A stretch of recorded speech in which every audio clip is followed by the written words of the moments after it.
Owen. This is my wife, Maggie.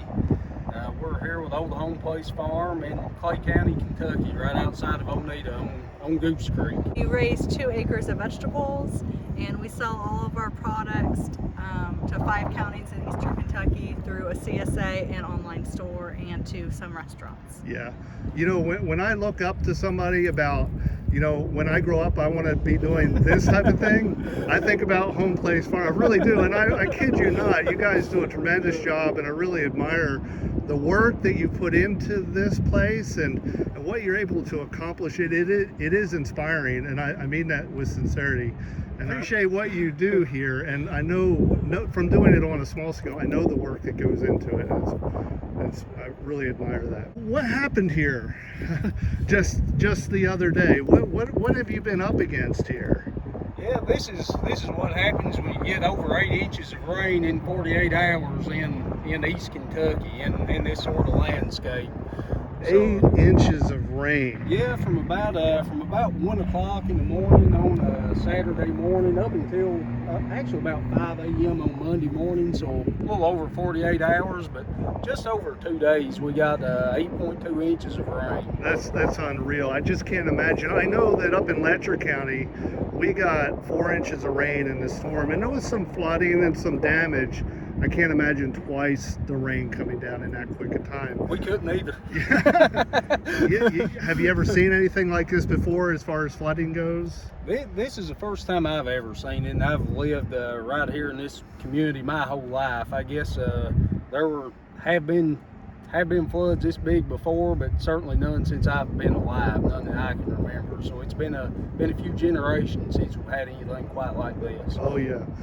So did you know that it was flooding when the rains come, or how did you discover it? Because I think I understood it happened at night. It was already up. We had got about 3 inches earlier on in the day, and we knew the river was up, but knew we were supposed to be getting a little bit more, but we checked the rain gauge and saw that we had already got an additional 3 inches on top of what we already had. It was about 10 o'clock at night, went out to check and saw the river already coming up way past anywhere where we had ever seen it before, and knew it was time to start trying to. So the first thing you had to do was what? Move the chickens. They don't swim well, do they? Not too well. And we had discussed earlier in the day about where their chicken coop and chicken pasture was, but we have never seen the water this high, and we thought they were already in a safe location, so it was an emergency chicken house moving. Yeah, and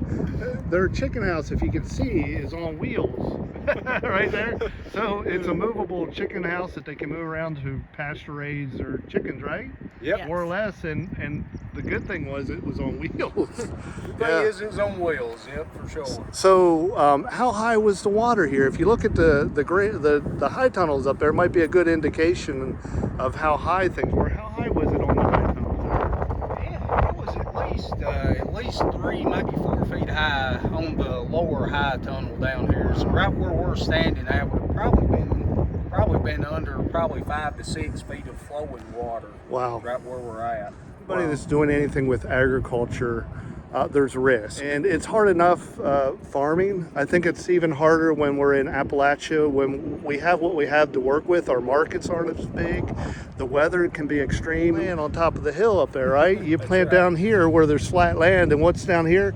The river's back here, right? So it makes it really tough where we're at, whether you make a maple syrup and you face an ice storm like some of my buddies did, or you're trying to do a market garden in a river bottom, right? So what makes you want to not throw your hands up and give up? I mean, there's got to be easier ways to make a living and things. So what keeps you going? What keeps you motivated? If you'd have talked to us 8 o'clock Monday morning, we might be ready to throw our hands up. I hear you. No, I get that.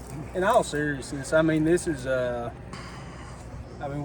we enjoy what we're doing. We love working with our customers and providing food to them and meeting folks and just being a part of the community in that way, running a small business where we're providing food out. But in terms of what happened here, I mean, we do realize how lucky we are compared to a lot of folks right here in our local community. I mean, we have a mess, and but it could have been a lot worse. Yep. It was a lot worse for many some, folks. right? Yep. Do you have any ideas or recommendations on places if people want to donate to help out with the flooding? We came through Anita on the way here, just like, wow, the water was up there. Some people really got hammered. Any suggestions about who people could donate to? The Foundation for Appalachian, Kentucky and Hazard has a Southeast Kentucky Flood Relief Fund. Yes. And they're taking donations. And there are several other funds that are funneling money into that fund. So Okay. I see that as a kind of main one. I know Red Spotted Newt Bookstore in Hazard. They have a fundraiser on a flooding t-shirt that goes into that fund. Okay. And there's East Kentucky Mutual Aid, I know, is also collecting funds. It's always something with farming. This is something that we've never experienced before, but we're mighty proud to be able to do it and be able to come back and have another go at it. Well, we're here to cheer you on too. Really want to encourage you guys to press on. And what you'll do, it'll be inspiring this summer to see everything changed out here and growing again and stuff. I think that's one of the wonderful things about farming in general is that it's so seasonal. Yes. So there's always a time to start over. Yep. And I'm very thankful that this came and made a mess through our pastures and veggie fields in the 1st of March and not in July. Yes. And right in this time of renewal and starting over anyway. Yep. So I'm Okay. hopeful.